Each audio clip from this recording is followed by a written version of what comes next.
जय हिंद friend, welcome to my channel daily job update. हर बार की तरह इस बार भी हम आपके लिए लेके आए हैं एक शानदार टॉपिक जो है एसएससी एमटीएस की तरफ से रिक्रूटमेंट की गई पोस्ट है।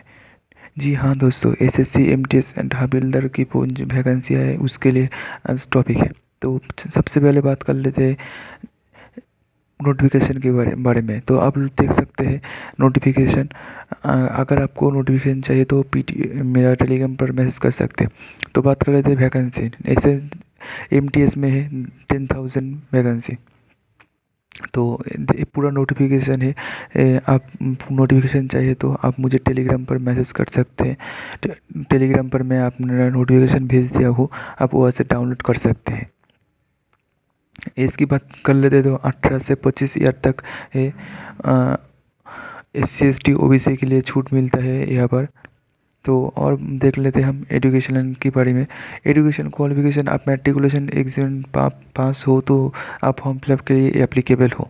जी हाँ दोस्तों, आपने सही सुना। तो चलते हैं फॉर्म फिलअप की प्रोसेस के बारे में, कैसे फॉर्म फिलअप करते हैं। तो सबसे पहले आप लोगों को जो SSC का होम पेज में आना होगा। उसके बाद रजिस्टर नाउ पर क्लिक करना होगा। अगर आप न्यू अप्लाई हो तो न्यू रजिस्ट्रेशन पर क्लिक करके आप लोग का जो डिटेल्स है वो आपका देना पड़ेगा। आपके पास आधार नंबर है तो यस करना होगा। उसके बाद आपका जो आधार नंबर है वो यहाँ पर देना होगा। आधार नंबर देने के बाद आप लोग देख सकते हैं यहाँ पर जो आधार नंबर वेरीफाई है वो भी देना पड़ेगा। उसके बाद अगर आपके पास आधार नंबर नहीं है तो आप नो सिलेक्ट कर सकते हो, या उसके बाद नो सिलेक्ट करके आप किसी भी आईडी आप दे सकते हो। Driving licence, voter card, PAN card, जो भी। अगर आपके पास आधार कार्ड हो तो इस पर क्लिक कीजिए। ठीक है।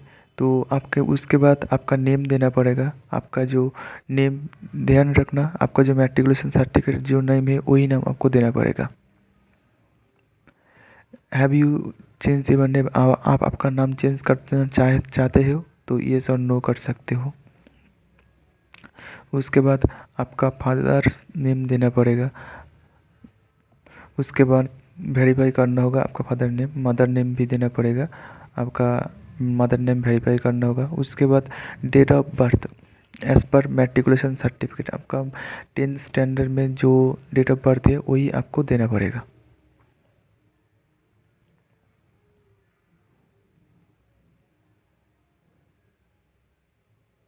तो देख सकते हैं मैंने दे दिया मेरा डेट ऑफ बर्थ। तो उसके बाद मैट्रिकुलेशन 10th क्लास का जो डिटेल्स है वो आपको देना पड़ेगा। एग्ज़ाम बोर्ड, आप कौन सी बोर्ड से एग्ज़ाम क्लियर किया हो वो आपको देना पड़ेगा। आप कौन सी बोर्ड से एग्ज़ाम पास किए हो देना पड़ेगा। आप जो भी स्टेट या state bus central union territory से एग्ज़ाम पास किए हो आपको देना पड़ेगा, कौन सी बोर्ड से हो। उसके बाद आपका रोल नंबर, जो मैट्रिकुलेशन का सर्टिफिकेट का रोल नंबर होता है वो आपको देना पड़ेगा। Verify roll number. उसके बाद ईयर ऑफ पासिंग, आप कौन सी ईयर में पास आउट हुआ हो वो देना पड़ेगा, वेरीफाई करना पड़ेगा।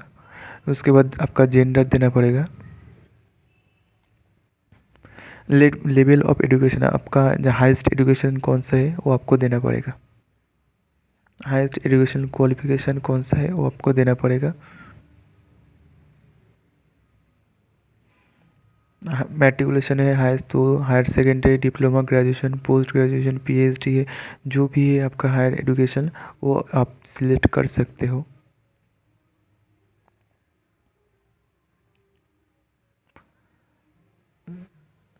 उसके बाद आपका जो 10 डिजिट का मोबाइल नंबर है वो आपको देना पड़ेगा।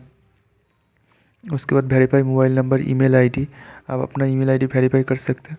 उसके बाद देख सकते हैं state by union territory permanent address, आपका जो आप जहाँ भी स्टेट में रहते हो या यूनियन टेरिटरी में रहते हो, सेंट्रल गवर्नमेंट का जो यूनियन टेरिटरी होता है आप उसका परमानेंट एड्रेस दे सकते हो, आपका location.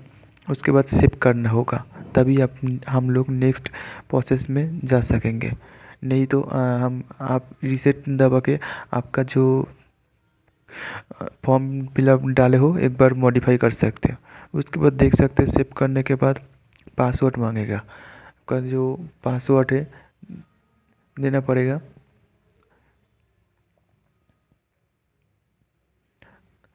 Old password, new password.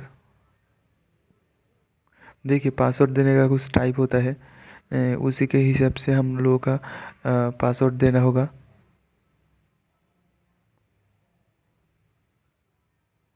Password password कैसे देना है, देखिए पहले लेटर कैपिटल में होगा, उसके बाद आप लोग स्मॉल लेटर से दे सकते हैं।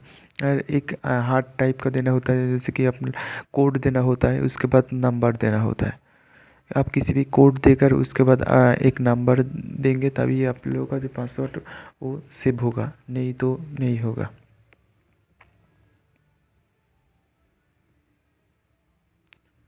आप ऐसे आप आपका जो पासवर्ड दे सकते हैं। उसके बाद पासवर्ड देने के बाद कॉन्फर्म पासवर्ड, उसके बाद सबमिट करेंगे, तभी आप नेक्स्ट प्रोसेस में जा सकते हो। तो देख सकते हैं हम आ गए नेक्स्ट प्रोसेस में। तो ये ऐप से हम क्लोज़ करेंगे। क्लोज़ करने के बाद हम जो नेक्स्ट प्रोसेस है उसके तरफ ही जा सकते हैं। तो देख सकते हैं हम आ गए सेकंड पेज पर, जहाँ पर आपकी पूरा पूरा एप्लीकेशन का फुल डिटेल्स मांगा जाएगा, आपका सब कुछ। तो आपका जो कैटेगरी है, आप कौन से कैटेगरी से बिलोंग करते हो वो आपको देना पड़ेगा। जनरल हो, वो EWS हो, OBC हो, ST SC SC, अब जो भी कैटेगरी के अंदर आते हो वो आपको देना पड़ेगा। उसके बाद वेरीफाई करना होगा। अब जनरल हो, OBC, ST हो, SC हो, जो भी हो वो आपको डालना पड़ेगा। उसके बाद हम दूसरे प्रोसेस में जा सकते हैं। तो देख सकते हैं हम यहाँ पर हम जो है आपको देना पड़ेगा। उसके बाद आपका नेशनलिटी सिलेक्ट करना होगा, आप कौन से इंडिया से हो या बाहर से हो। उसके बाद आइडेंटिफिकेशन मार्क्स, आपका बॉडी का कोई ऐसा पार्ट देना होगा कि वो लोग वेरीफाई कर सकते हैं या आप ही हो एग्ज़ाम सेंटर में या कोई और नहीं। जैसे कि आपका फेस पर कोई मोल मार्क हो या कोई काटे हुआ कि निशान हो, जो भी हो आप दे सकते हैं यहाँ पर आइडेंटिफिकेशन मार्क। अगर मार्क्स नहीं है तो आप नो करके छोड़ सकते हो। आपका आप डिसेबिलिटी हो, ये सब नो कर सकते हो। अगर आपके कोई डिसेबिलिटी है तो आप येस कर सकते हो। येस करके आप कौन सी डिसेबिलिटी के अंदर आते हो वो आप सिलेक्ट कर सकते हो एंड नो कर सकते हो। यहाँ पर डिसेबिलिटी का सर्टिफिकेट नंबर होता है वो आप दे सकते हो। अगर नहीं है तो नो कर, हम नहीं है तो इसलिए नो करके छोड़ रहे हैं। उसके बाद आपका जो परमानेंट एड्रेस है वो आपको देना पड़ेगा। उसके बाद आपका स्टेट सिलेक्ट करना होगा, आप कौन सी स्टेट से बिलोंग करते हो। उसके बाद देख सकते हो डिस्ट्रिक्ट, आपका जो आप कौन से डिस्ट्रिक्ट में आते हो वो आपको देना पड़ेगा। पिन कोड, आपका जो आप जहाँ पर रहते हो उस डिस्ट्रिक्ट का पिन कोड देना पड़ेगा। अगर यही आपका परमानेंट एड्रेस है तो आप येस करके छोड़ सकते हो। तो देख सकते हो येस करने के बाद हम लोगों को सेव करना होगा। सेव करने के बाद हम नेक्स्ट प्रोसेस में जाएंगे। नेक्स्ट प्रोसेस में आप लोग सिर्फ एग्री पर क्लिक करना होगा, आई एग्री। अगर ऐसे आप प्रीवियस में क्लिक करोगे तो आप अपना फॉर्म फिलअप को मॉडिफाई कर सकते हो या चेक कर सकते हो। अगर आपको लगता है आपका कौन जो आपने डाला है वो आपका डिटेल सही है तो आप से फाइंड आई एग्री पर क्लिक करके फाइंड एंड सबमिट पर क्लिक कर सकते हो।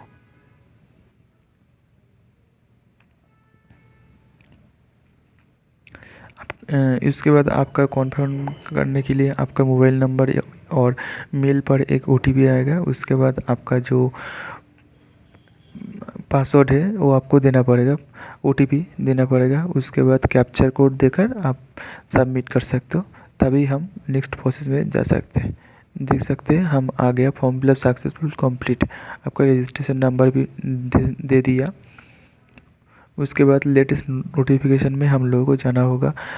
अगर जो नोटिफिकेशन डाला हुआ है उसका लिए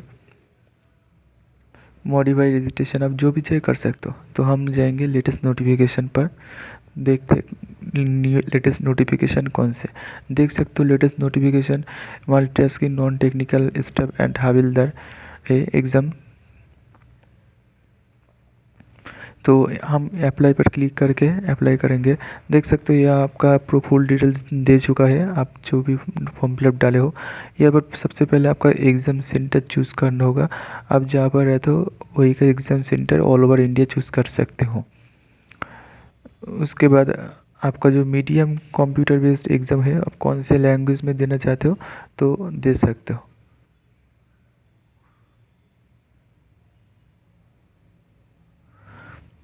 उसके बाद नो करके अगर आप एक सर्विसमैन के तहत आते हो तो येस और नो कर सकते हो। सब के सब देख सकते हो। SC ST आप जो भी एज रिलेक्शन चाहते हो तो येस कर सकते हो, अगर नहीं तो नो नो कर सकते हो।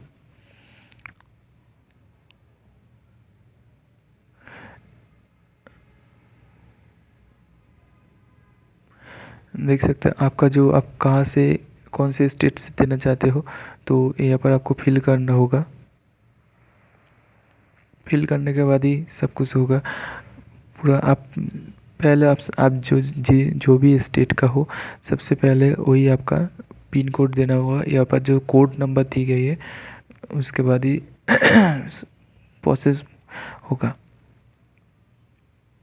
मतलब आप कौन से स्टेट में अपना जॉब का लोकेशन चूज़ करना चाहते हो वो आप यहाँ से ही चूज़ कर सकते हो।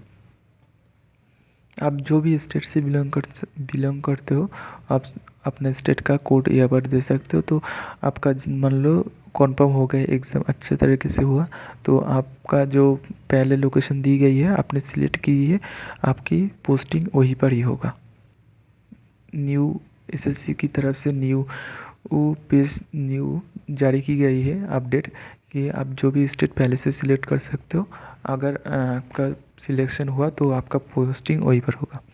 उसके बाद देख सकते हो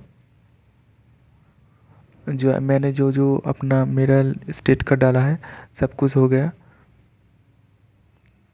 उसके बाद हाईएस्ट एजुकेशन क्वालिफिकेशन, आपका जो हाईएस्ट एजुकेशन एंड क्वालिफिकेशन है वो आपको देना होगा। उसके बाद आप देख सकते हो डिटेल्स ऑफ क्वालिफिकेशन एजुकेशन, आप 10th पास हो, कब हो, किस ईयर में आप 10th पास आउट हो, वो आपको सब कुछ देना पड़ेगा। अब अगर आप अपेयरिंग हो तो अपेयरिंग दे सकते हो। अपेयरिंग का मतलब है आप अभी रनिंग चल रहे हैं आपका 10 स्टैंडर्ड।